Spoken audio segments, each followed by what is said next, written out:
চিত্রকূট মিষ্টিগুলো আমি একটা পাত্রে নেওয়ার পর কতটা লোভনীয় লাগছে দেখতে পাচ্ছেন। নরম তুলতুলে তো হয়েছে, এই যে হালকা করে চাপ দিতেই কিন্তু কেটে যাচ্ছে। আর দেখুন ভেতরে কি সুন্দর রসে ভরা রয়েছে। এই দেখুন বন্ধুরা, আমাদের বাগানে একটা আনারস হয়েছে।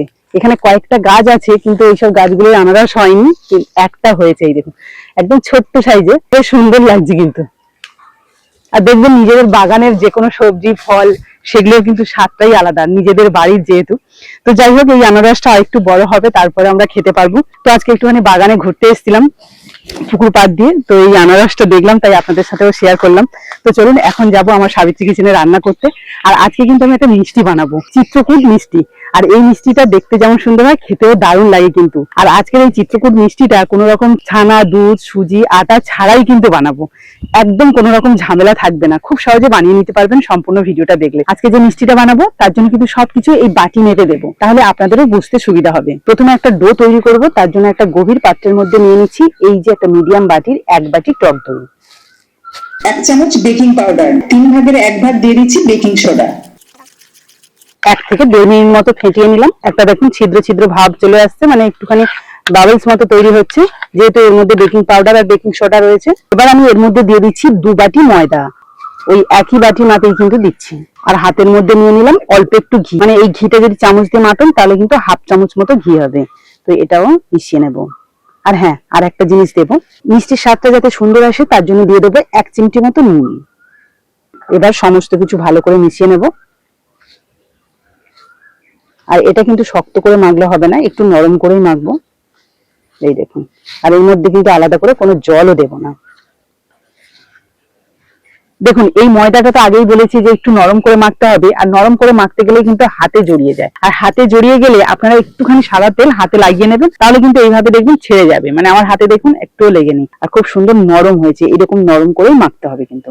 তো চলুন এবার আমি এই ডোটাকে ঢাকা দিয়ে একটু রেস্টে রাখবো, প্রায় 15 থেকে 20 মিনিট মতো। আর ততক্ষণে এই মিষ্টিটার জন্য একটা চিনি শিরা বানিয়ে নেবো। তার জন্য ভালোভাবে উনুনটা ধরিয়ে নিলাম। এবার একটা কড়াই বসিয়ে দিচ্ছি, কড়াইয়ের মধ্যে দিয়ে দিচ্ছি 1 বাটি চিনি। 1 বাটি চিনির জন্য দিয়ে দিচ্ছি 2 বাটি জল।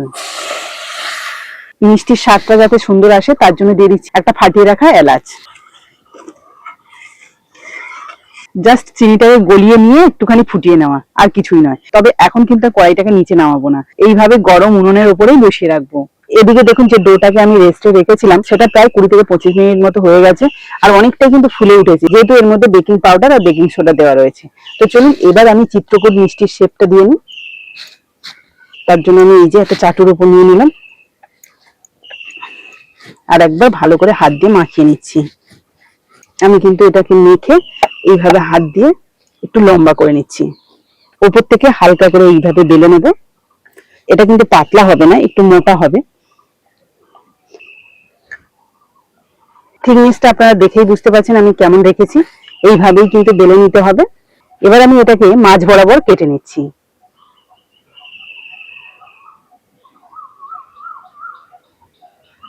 একইভাবে এই সাইডটাও কেটে নেব। আপনাদের হাতের কাছে বড় ছুরি থাকলে সেটা দিয়ে কাটার চেষ্টা করবেন।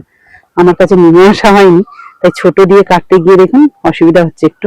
তবে হাত দিয়ে এইভাবে সমান করে নেওয়া যাবে। এবার আমি চিত্রকূট মিষ্টির শেপটা দেব। তো তার আগে এই দিকটা একটু কেটে বাদ দিলাম। এই যে এইভাবে কিন্তু আমি কেটে কেটে মিষ্টির শেপটা দেব। যেটুকু এদিক ওদিক হয়ে গেছে এটা কিন্তু আমি হাত দিয়ে পরে ঠিক করে নিতে পারবো। এই দেখুন এবারে কিন্তু একটা একটা করে এই যে তুলে নেব। এই যে এবার হাত দিয়ে একটুখানি সমান করে নিলেই কিন্তু খুব সুন্দর এই চিত্রকূট মিষ্টির শেপটা হবে, মানে পুরো ট্রায়াঙ্গেল শেপ হবে। এই দেখুন, যেহেতু এটা নরম করে মাখা সেই জন্য এদিক ওদিক হবেই। আর নরম করে না মাখলে কিন্তু এটা আবার সুন্দরভাবে ফুলবে না বা মিষ্টিটা নরমও হবে না। তো তার জন্য এইভাবে দেওয়া। এই দেখুন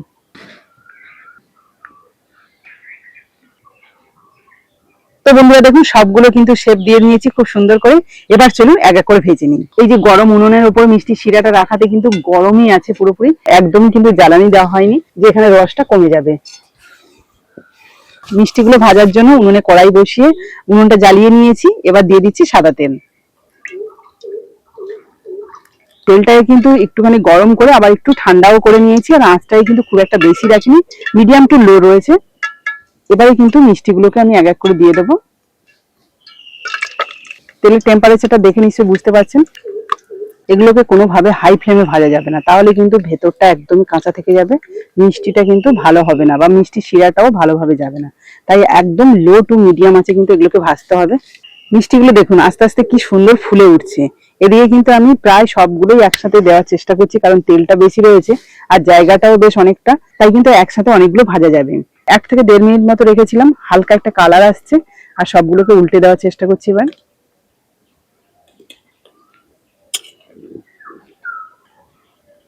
মিষ্টিগুলো খুব ভালোভাবে কিন্তু ভাজা হয়ে গেছে, কালারটাও সুন্দর এসছে। এবার এগুলোকে তুলে নেব।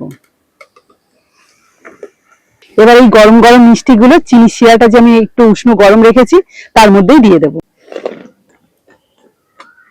চলুন বাকি মিষ্টিগুলো আমি একইভাবে ভেজে নিই।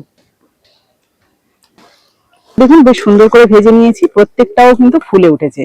এবার এগুলোকে চিনি শিরার মধ্যে দেবো, তবে তার আগে আপনাদের দেখিয়ে দিই যেগুলো চিনি শিরার মধ্যে দেওয়া আছে সেগুলো কেমন ফুলেছে। দেখুন এখানে যে চিনি শিরার মধ্যে মিষ্টিগুলো রয়েছে প্রায় 5 থেকে 7 মিনিট মতো, মানে ওই মিষ্টিগুলো ভাজতে যত সময় লেগেছে ঠিক ততক্ষণ। তো এবার এগুলোকে একটা তুলে দেখি। এই দেখুন এগুলো কিন্তু মিষ্টি শিরা ঢুকেছে, কিন্তু একদম নরম তুলতুলে নেই। এটার জন্য আরো কিছুক্ষণ সময় দিতে হবে। তো এগুলো থাকুক, বাকি মিষ্টিগুলো দিয়ে দেবো। এই দেখুন গরম মিষ্টি এবং গরম শিরা থাকলে সুন্দরভাবে কিন্তু সঙ্গে সঙ্গে মিষ্টি শিরা অনেকটাই টেনে নেয়। চলুন এবার এই মিষ্টিগুলো যাতে তাড়াতাড়ি মিষ্টি শিরাটা টেনে নিতে পারে তার জন্য আমি এখানে গরম আঁচের উপরে ওই কড়াইটা বসিয়ে দেবো।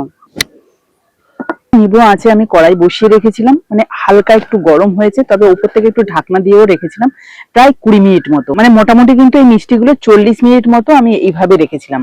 তো দেখুন এবারে কিন্তু মিষ্টিগুলো খুব সুন্দরভাবে ফুলে উঠেছে এবং মিষ্টির যে শিরাটা ছিল সেটাও কিন্তু অনেকটাই টেনে নিয়েছে, সামান্য একটু রয়েছে। এই দেখুন এইটুকুই শিরা রয়েছে, আর বাকিটা কিন্তু সমস্ত শিরাই টেনে নিয়ে মিষ্টিগুলো কেমন হয়েছে আপনাদের একটু দেখাই।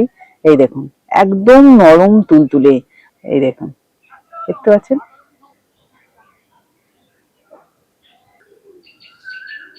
যে মিষ্টি শিরাটা বানিয়েছিলাম সেটা কিন্তু একদম পারফেক্ট মাপের হয়েছে। চিত্রকূট মিষ্টিগুলো আমি একটা পাত্রে নেওয়ার পর কতটা লোভনীয় লাগছে দেখতে পাচ্ছেন। যখনই আপনাদের মন চাইবে তখনই কিন্তু বাড়িতে অল্প উপকরণ দিয়ে সহজে এইরকম ভাবে মিষ্টি বানিয়ে নিতে পারেন।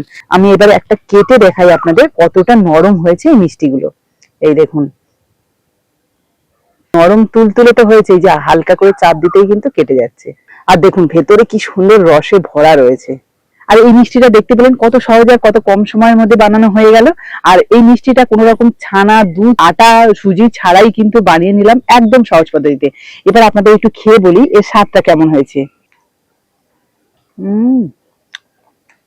পুরো রসালো, টেস্টটাও কিন্তু দারুণ এসছে। সত্যি বলছি বন্ধুরা, এরকম যদি মিষ্টি বানিয়ে খান তাহলে কিন্তু মিষ্টির দোকান থেকে মিষ্টি কিনে আনার ইচ্ছেই থাকবে না, মনে হয় যেন বাড়িতেই বানিয়ে নিই, তাহলে অনেকটা পরিমাণে হবে, তেমনই কিন্তু টেস্টি টেস্টি হবে। দারুণ লেগেছে।